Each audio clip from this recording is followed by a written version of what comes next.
In this video, I'm going to forge a guard from scratch and fit it perfectly to the Serenity dagger blade. My name's Kyle Royer, and I've been making knives for over 18 years.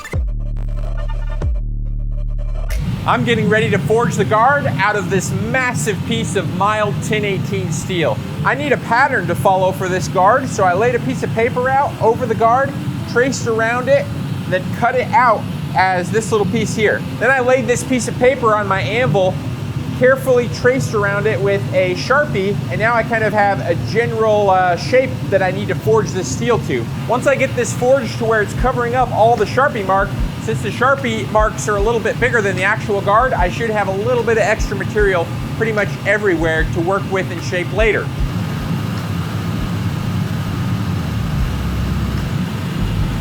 The guard.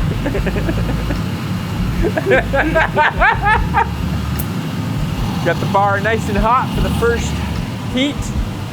Start bending the end over.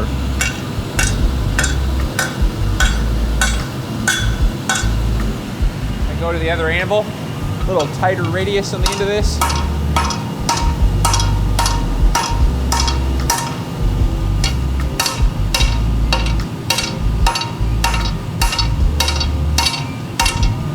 Okay, it's looking good. I need to get a lot more bend happening right here though.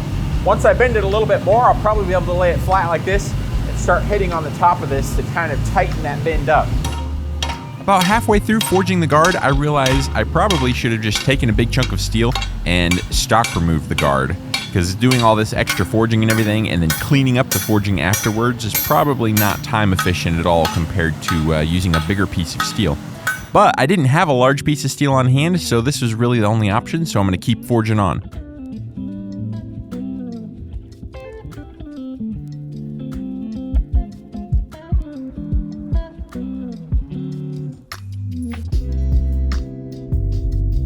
Once the guard is forged to shape, I can begin rough grinding some excess material off the guard. I need to flatten up the sides and flatten up the front and back a little bit so I can clamp it up in the milling machine.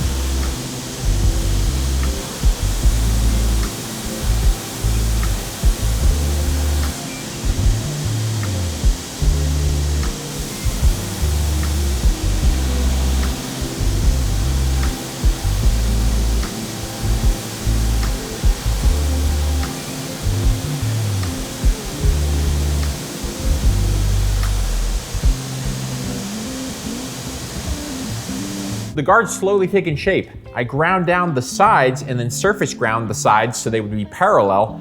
I also did a little bit of rough grinding to get some flat spaces here and then laid out my paper pattern over the guard. Everything's looking really good. We've got lots of material to work with on the top and bottom. So I'm gonna pop this in the new milling machine and use a big old monster 2.5-inch cutter that I haven't really had a chance to use on anything yet.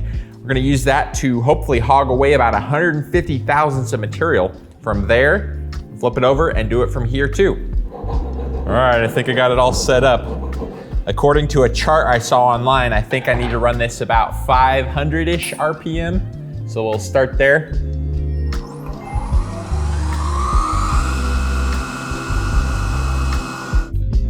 I'm using a brand new 2.5-inch cutter on the new mill.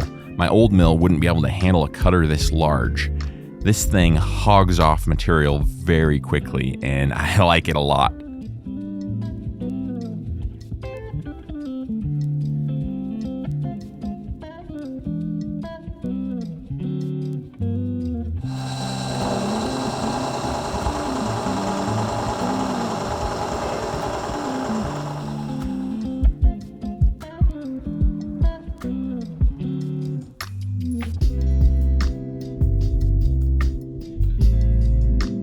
I finished thinning down this flat section of the guard. The next thing I want to do is start working on the ends of the guard and get rid of some of this extra material we have here. So I've just laid my paper template over this. We can draw a little bit of a line around it. Already got some line there and right around there. Now I can set the height gauge to just above that line. So I can check it right there, flip it over. That looks good. On the other side of the guard, I've got some Sharpie. I can scratch those lines in. I've got a line there that's a little bit lower than that one. I think the one I want to follow is this higher line that I'm scratching right now. Now I can go remove this excess material here and here before we do more shaping.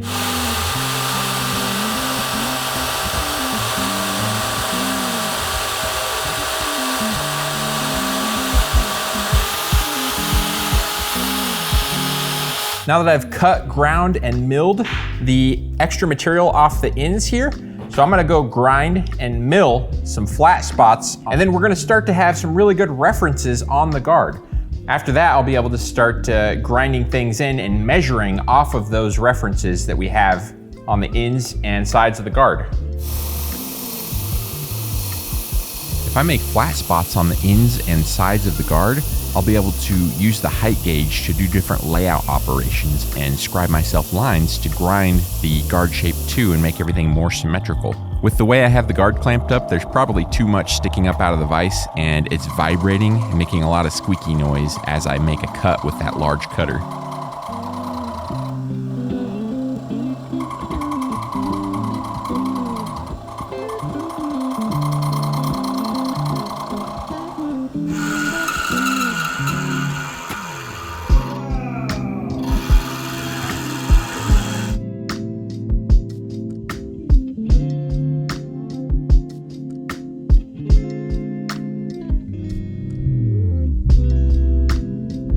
So I'm looking at this pattern and I think I messed up in the drawing or the sketch or something. I'm pretty sure this little nub is supposed to be that direction.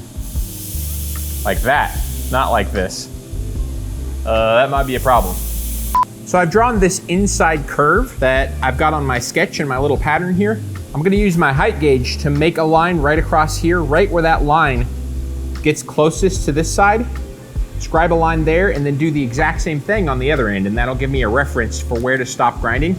I'm gonna go grind this material and then I'll start to grind this, and I'm just gonna grind it by eye to look like it's matching this. And once I get it close to matching, what I can do is lay it down on a piece of paper, draw around it with a pencil, flip it over, and everything should match up if both ends are ground symmetrical. If they're not, the paper will give me indications on where I need to remove material, and then I can go back to the grinder, come back to the paper, go back to the grinder, and keep removing material until I get that inside curve symmetrical on both ends. I think on this initial shaping where I'm gonna do this inside curve, I'm not gonna worry about this little section here, grinding it down to where it's smaller than this. So if you look at my sketch, this portion, the flat area, is wider than this portion. So for now, I think I'm just gonna grind it something like this and just pretend that straight line kind of blends right in here. Try to get it shaped like that for now, and later on, either right before or after the guards fit maybe, I'll grind that in later. Magnet and the ginormous plate of doom. This thing is awesome because it wraps way around. I guess that's it. And having the ability to wrap around like that is amazing. I can have the piece way over here resting on the work rest, and like way over here before the work rest stopped right here and didn't have any support back on the back side here. Now that I'm over at the grinder with a small wheel attachment set up, this guard is really gonna start taking shape.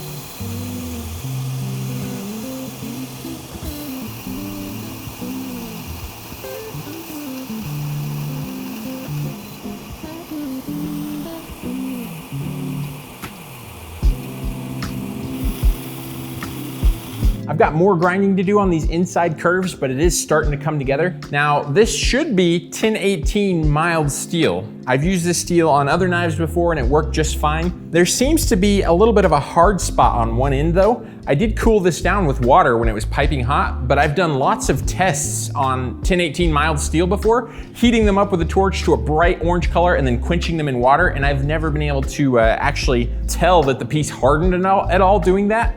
So I don't know if this just had a little bit of carbon in there and that didn't get mixed in well when it was made or something like that. I'm not even 100% certain there is a hard spot. I just kind of think there is. Just in case there is, since I'm gonna be doing some engraving on this later on, I want this to be as soft as possible. I normally don't do this with mild steel because you don't have to, but I'm gonna normalize it at 1600 degrees in the heat treating oven. And just for fun, so we don't get a lot of scale buildup, I'm gonna try the gas purging system on it for the first time too. Haven't messed with that yet, it should be kind of fun.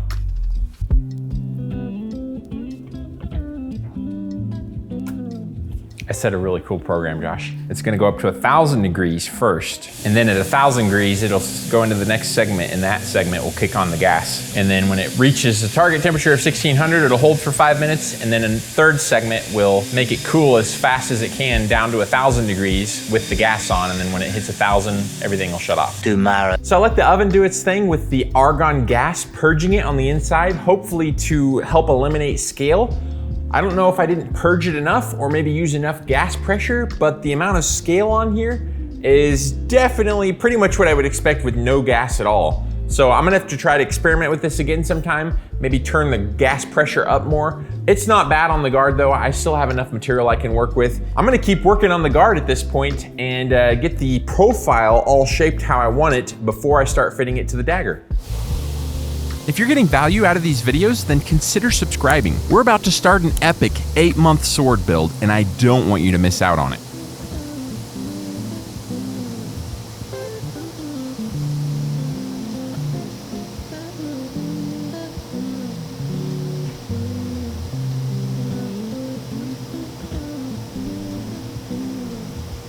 I've been shaping the profile of the guard for quite a while now, and I'm very happy with how it's looking. So you can see on here, I've got a bunch of different sketches where I laid the guard out, sketched around it, flipped it over the other way, and then made sure that my sketch then lined up when it was flipped the other way. And that's how I made sure that everything was symmetrical. And it took me several tries back and forward to the grinder, as you can see here. Each one of these guards sketched out on here represents me laying the guard out, sketching around it, flipping it over to check where it was symmetrical or not symmetrical, making little marks, going back to the grinder, removing some material, and then coming back here over and over again until I got to this. The next thing I want to focus on is actually fitting the guard to the blade. Right now, there's a bit of a problem.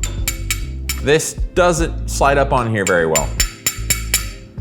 So we need to mill a slot out in the guard. I've already taken the liberty of adding a bunch of layout lines. You know, I love those. And we can basically chuck this up in the milling machine now and start cutting out a slot to make it so it'll fit onto the blade. I used to spend less time at the mill making the slot less accurate and more time filing, but these days I spend more time at the mill and less time filing, and I really have been getting a lot of joy out of trying to be more accurate on the milling machine.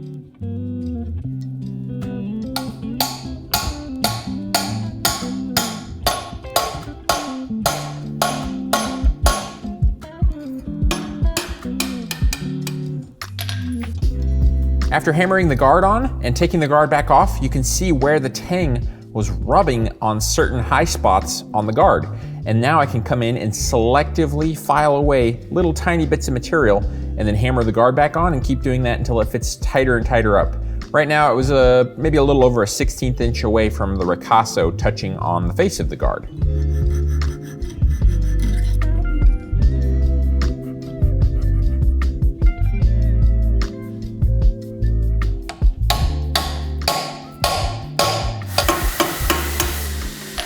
The ricasso fits up close enough to the guard that I'm gonna start milling out a little bit of a relief for the ricasso to actually be inlaid into the guard. I'm just gonna rough it in with this in mill bit, and then later on we're gonna hammer the guard on and then slowly remove some material, hammer the guard on, remove more material using a high-speed dental burr.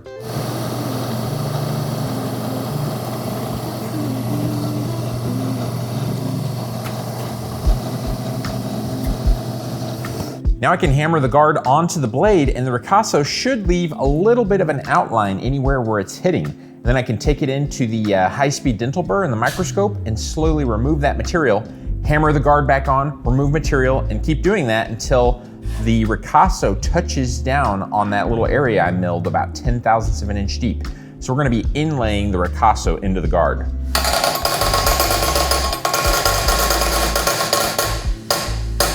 After hammering the guard on, you can see the outline that we have around the edges. I can go in under the microscope with a high-speed dental burr and carefully remove that material now.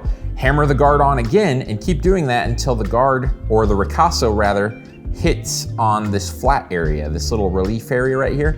And that way I'll know that the ricasso is set into the guard the full 0.010 of an inch deep. The rotary tool I'm using runs off of air and turns at 350,000 RPM. I have a tiny little micro carbide burr that I'm using to remove the material around the edges.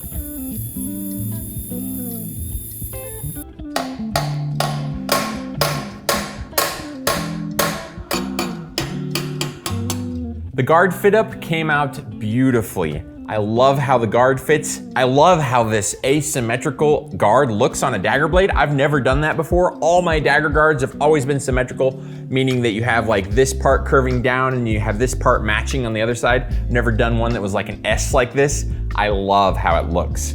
I also went ahead and quickly fit up the front spacer to this, milled out a big old slot in it, did a little bit of filing, got it fitting on there nice and tight. You actually have to use a hammer and tap on the end of the tang in order to remove the front spacer and guard, which is really nice. That way nothing will wibble wobble around. The next thing coming up to do is something that I've been waiting years and years to do, and that's to fit a stone handle to this dagger.